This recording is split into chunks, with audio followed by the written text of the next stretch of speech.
మంత్రివర్యులు మీరు ఎన్నికల సందర్భంలో కానీ ఎన్నికల కన్నా ముందు కానీ చాలా సందర్భాల్లో ఏవైతే మాటలు ఇచ్చిందో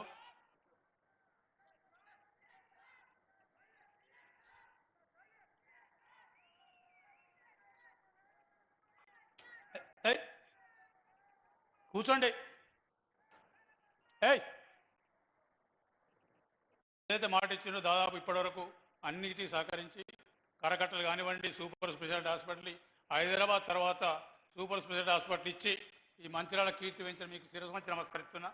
ఇచ్చిన దాదాపు ప్రైవేట్ కన్స్ట్రక్షన్ కన్నా ఫాస్ట్గా 3 నెలల లోపల సెల్లార్ అయిపోయి స్లాబ్ల కాడికి వచ్చింది. అదేవిధంగా సూపర్ స్పెషాలిటీ హాస్పిటల్ కరకట్టలు కూడా ఇచ్చిన కరకట్టలు కూడా ఈ ఎన్నికల కోట తర్వాత మొదలు పెడతాం. అదేవిధంగా మీ సహకారంతో మీ బలంతో ఒక సంకల్పం తీసుకొని అసెంబ్లీలో కూడా చెప్పడం జరిగింది. మంచిర్యాల పట్టణంలో 1,00,000 ఓట్లు 30,000 జనాభా 1,30,000 జనాభా ఉంటే గడిచిన 75 సంవత్సరాల నుంచి ఇంతవరకు ఇక్కడ శ్మశానం హిందూ శ్మశానం వాటికి లేదు. ఈరోజు మీ మీద మీ ఉన్న బలంతో నమ్మకంతో మొదలుపెట్టి 4 ఎకరాల స్థలంలో గోదావరి తీరాన గ్రీన్ క్రిమిటోరియం అనే కాన్సెప్ట్ దేశంలో ఇప్పటివరకు గ్రీన్ క్రిమిటోరియంలు 2 ఉన్నాయి. మొట్టమొదటిది చండీగఢ్ ఉన్నది, రెండోది పంచకుల ఉన్నది. ఈ గ్రీన్ క్రిమిటోరియం కాన్సెప్ట్ తీసుకొచ్చి పెట్టడం జరిగింది. దాన్ని ఆ 2 తర్వాత మంచిర్యాల ఉన్నది ఈరోజు గ్రీన్ క్రిమిటోరియం. దానికన్నా ఒక అడుగు ముందుకేసి గ్రీన్ క్రిమిటోరియం అంటే వాళ్ళు నార్మల్ ట్రెడిషనల్ కరెంట్ వాడిండ్రు. ఈరోజు ఇక్కడ వాడింది సోలార్ కరెంటుతో పాటు సోలార్ లైట్లు వాడి టోటల్ గ్రీన్ క్రిమిటోరియం అన్నదానికి నిదర్శనంగా నిర్వచనంగా చేసి పెట్టాం. దానికి కూడా ఆ శివుని సంకల్పం, శివుని ఆశీర్వాదం కావచ్చు. అక్టోబర్ 3 తారీఖున మొదలుపెట్టినప్పుడు ఎందుకు వచ్చింది నా నోట్ల మాట, ఖచ్చితంగా శివరాత్రి నాడు ఈ కార్యక్రమాన్ని కంప్లీట్ చేస్తామని చెప్పడం జరిగింది. ఆ రోజు 143 రోజులు 40 రోజులు ఇవన్నీ చేయడానికి సరిపోయింది. 102 రోజులు కంప్లీట్ చేసుకొని దాదాపు 90% అయిపోయింది. శివరాత్రి నాడు అన్ని సిద్ధం చేసి ఓపెన్ చేసే పరిస్థితి తీసుకొచ్చింది. ఇది రాష్ట్ర చరిత్రల ఉమ్మడి రాష్ట్ర చరిత్రలు కానీ లేకపోతే తెలంగాణ రాష్ట్ర చరిత్రలు కానీ 76 సంవత్సరాల municipal administration and urban development హిస్టరీలనే ఒక రికార్డు. దాదాపు 6 కోట్ల చిల్లర 14-15 పంచవర్ష ప్రణాళిక నుండి మిగతా ఈ మున్సిపాలిటీ నుంచి కొన్ని తీసుకొచ్చి 11 కోట్లతోటి అదొక క్రిమిటోరియంలా కాకుండా దేశంలో నెంబర్ 1 క్రిమిటోరియంగా తీర్చిదిద్దడం జరిగింది. దానికి మరొకసారి మీరు వచ్చినప్పుడు సమయం ఇచ్చి చూస్తే దేశంలో నెంబర్ 1 క్రిమిటోరియం. శివ విగ్రహం కూడా శివుని ఆశీర్వాదంతో అనుకున్న దానికి 102 రోజులు కంప్లీట్ చేసిన ఘనత ఈ రాష్ట్ర మున్సిపల్ అండ్ అర్బన్ డెవలప్మెంట్ చరిత్రలో మొట్టమొదటిది. ఈ చరిత్రగానే ఉంటుందని అనుకుంటాను. ఈ 75 రోజులు కాదు, 100 రోజులు కాదు, నాకు తెలిసి ఈ 75 సంవత్సరాల చరిత్ర ఇంకొక 75 సంవత్సరాలు అట్నే ఉంటుంది. ఆ రికార్డు ఒక చిన్న ఉదాహరణ చెప్తా మీకు. ఈ 14-15 ఫైనాన్స్ ద్వారా డబ్బులు వచ్చినాయి కాబట్టి గవర్నమెంట్ భారత ప్రభుత్వం వాళ్ళు డిఫెన్స్ ఇంజనీరింగ్ సర్వీస్ ఎవరైతే పూర్తి చేసుకున్న వాళ్ళకు ట్రైనింగ్ మిత్తం ఒక బ్రిగేడ్ తీసుకొని వచ్చిండు. అది దాని పనితో చేస్తున్నది, దాన్ని తీసుకొచ్చి చూసిన తర్వాత వాళ్ళు అడిగినట్టు ఎన్ని రోజులు పని చేస్తానంటే ఇట్లా 50 రోజులు అయిపోయింది, ఇంకొక 50 రోజులు కంప్లీట్ చేస్తామంటే ఇది 50 రోజులు చేసే పని కాదు, ఖచ్చితంగా సంవత్సరం నుంచి చేస్తున్నానని చెప్తే ఫౌండేషన్ డేట్ అవన్నీ చూపించి మా డిఫెన్స్ వాళ్ళు బార్డర్ కన్నా మీరే బాగా ఫాస్ట్గా చేస్తున్నారని చెప్పినారు. అది పూర్తి తీసుకున్నది. దానికి మీ అందరి సహకారం, మీ ధైర్యంతో ఇది కూడా కంప్లీట్ అయింది.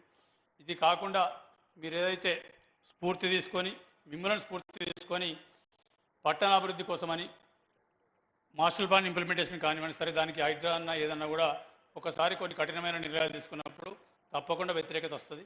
కఠినమైన నిర్ణయాలు తీసుకునే వ్యతిరేకం వచ్చిందని నిర్ణయాలు తీసుకోకుండా ఆగితే దాని తర్వాత తరాలు మనకు క్షమించాయి. వ్యతిరేకత అనేది కొంత ఉంటుంది, తప్పకుండా మనం ట్రెడిషనల్ దానికన్నా వ్యతిరేకం ఉంటుంది.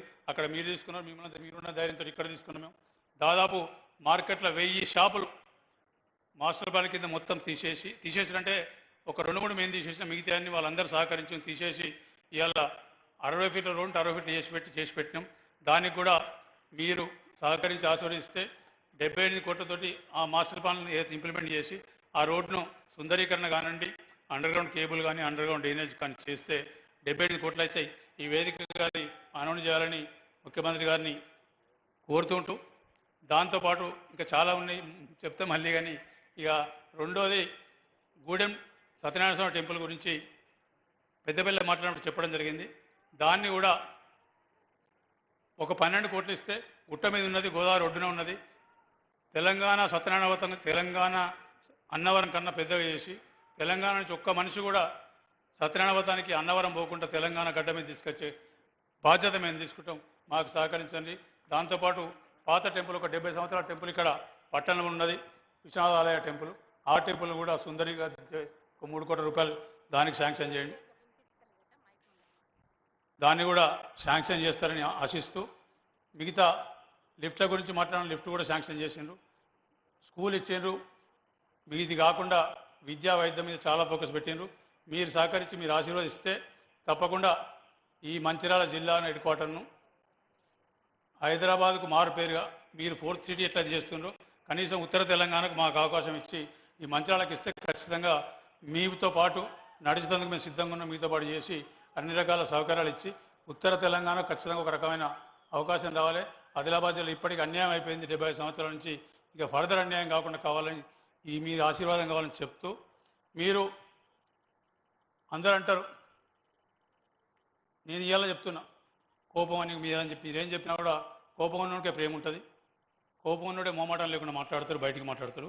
మీరు కూడా బోలాశంకరుని లెక్క, బోలాశంకరుని మరో పేరు ఖచ్చితంగా బోలాశంకరుడు ఎట్లయితే వరాలు ఇస్తాడో ఈ వరాలు ఇచ్చి ఈ మంచిర్యాల జిల్లాను, మంచిర్యాల పట్టణాన్ని, ఉమ్మడి ఆదిలాబాద్ జిల్లాను కాపాడాలని కోరుతూ ఒక 5 నిమిషాలు టీఆర్ఎస్ గురించి మాట్లాడి నేను తీసేసుకుంటాం. టీఆర్ఎస్ లెక్కలు చెప్తాను. ఆ లెక్కలు చెప్పడానికి నేను సిద్ధంగా ఉన్నా. ఆ లెక్కలు ఇవాళ వాళ్ళు మాట్లాడుతాను 54,000 కోట్లు రేవంత్ రెడ్డి బాకీ పడ్డాను. అయ్యా మేము బాకీ పడ్డాము, మీకు పడ్డ లెక్కలు నేను చెప్తే ఇవాళ ఒక్కదానికి సమాధానం మీరు చెప్పండి. మీరు 72,000 కోట్లు రైతు బంధు ఇచ్చిండ్రు అని చెప్తుండ్రు.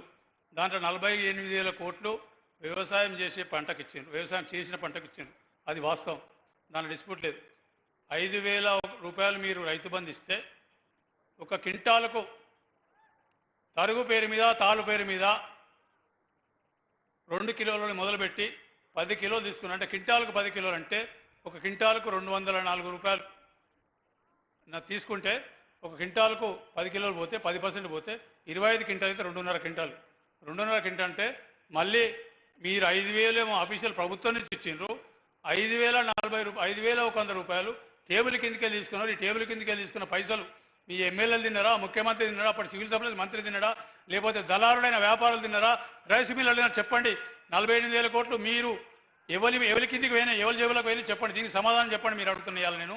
మీరు చేసిన 48,000 కోట్లు ఈ మంచిర్యాల జరిగింది, మొత్తం రాష్ట్రం జరిగింది, ఎక్కడ జరగకపోవచ్చు కానీ ప్రతి దగ్గర జరిగింది ఇదే. మేము ఇవాళ మా గురించి మాట్లాడతాను, 54 కోట్లు మాట్లాడతాను. ఇక రెండో ప్రశ్న అడిగితే చెప్పండి సమాధానం.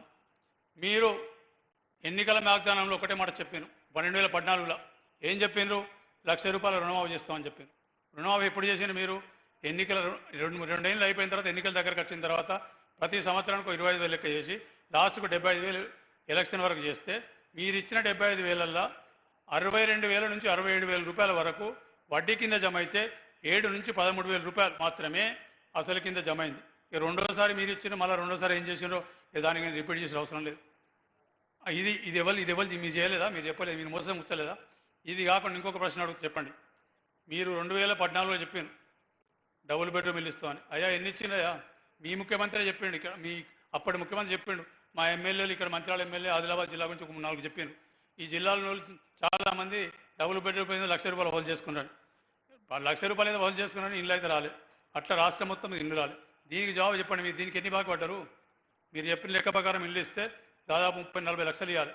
40 లక్షలు ఇల్లు అంటే దాదాపు 2,00,000 కోట్లు 3,00,000 కోట్లు అవుతాయి. ఆ డబ్బులు మీరు బాకీ లేరా ప్రజలకు? ఇవన్నీ మోసాలు చెప్పుకుంటూ మోసం చేసే పని చేస్తాను మీరు. మేము ఖచ్చితంగా చెప్పింది చేస్తాను. ఇది కాకుండా ఇంకోటి చిట్ట చివరి దళితులకు 3 ఎకరాలు ఇస్తా అని చెప్పింది. ఎంతమందికి ఇచ్చింది మీరు? దానికి మొన్న కేసీఆర్ హరీష్ ఏమో చెప్తుండేవు మేము దళిత బంధు ఇచ్చినామని చెప్పి. అయ్యా దళిత బంధు మీరు మీ ప్రజల మీద ప్రేమతోటో మీ మాట కోసం ఇవ్వలేదు. మీరు 2014లో 3 ఎకరాలు ఇస్తా అని మోసం చేసిండ్రు. దళిత బంధు అనేది 2021లో సెప్టెంబర్ అక్టోబర్ మాసంలో హుజరాబాద్ బై ఎలక్షన్ ఓడిపోతా అనే భయంతో దళిత బంధు ఇచ్చిండ్రు. మీరు దళిత బంధు ఎందుకు ఇచ్చినో ఏమి ఇచ్చినో అందరి దర్శనం చెప్పవలసిన లేదు. ఆ 7 ఏళ్ళు మరి ఎందుకు ఇవ్వలే? మీకు దళితుల మీద ప్రేమ ఉంటే తర్వాత ఎందుకు ఇవ్వలేదు? ఇవన్నీ మోసం చెప్తే లెక్కలని చెప్తే ఒక 6 లక్షల రూపాయలు కేసీఆర్, హరీష్ గారు, మళ్ళీ లేకపోతే కేటీఆర్ గారు వాళ్ళ కుటుంబం అంతా బాకీ పడుతుంది. ఈ 6 లక్షల కోట్లు మీరు కట్టుండి, మేము తప్పు చేస్తే మేము కడతాం. దీనికి జవాబు ఏ వేదికైనా సిద్ధం, ఎక్కడికి రమ్మని వస్తాం, మేము మాట్లాడితే సిద్ధంగా ఉన్నాం. ఎవరు మోసం చేసినట్టు ప్రజల దగ్గరకు పోదాం, మాట్లాడుకుందాం, చెప్తాం. దేనికైనా సిద్ధం, ఏ లెక్కలకైనా సిద్ధం ఉన్నాం. దీంతో పాటు ఇవాళ మా ప్రభుత్వం కూడా వచ్చిన తర్వాత ఇవాళ చెప్తున్నా, ఇదే ఘట సాక్ష్యం, ఇక్కడ ఉన్న వేదిక అందరి సాక్షి చెప్తున్నా. 1983 నుంచి ఎన్టీ రామారావు రాజకీయాల కక్ష నుంచి నేను బాధ చేస్తున్నా.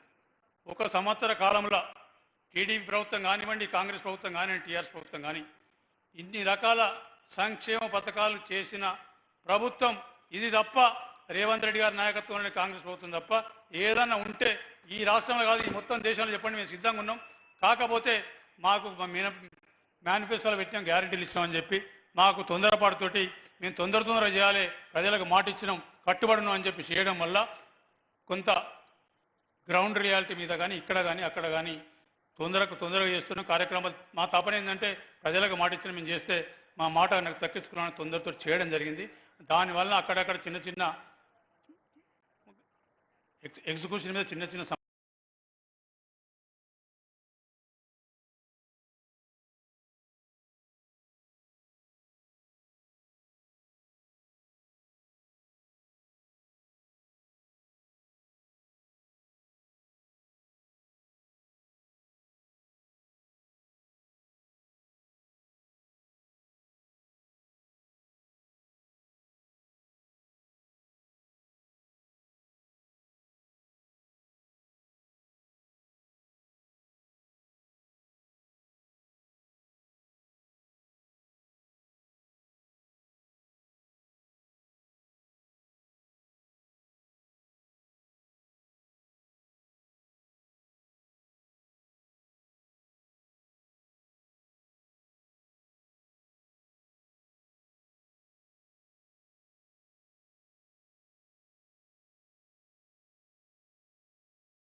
అంటే ఒక ఎకరం అర్ధ ఎకరం ఉండి మిగతా కౌలు తీసుకొని చేసేవాళ్ళు.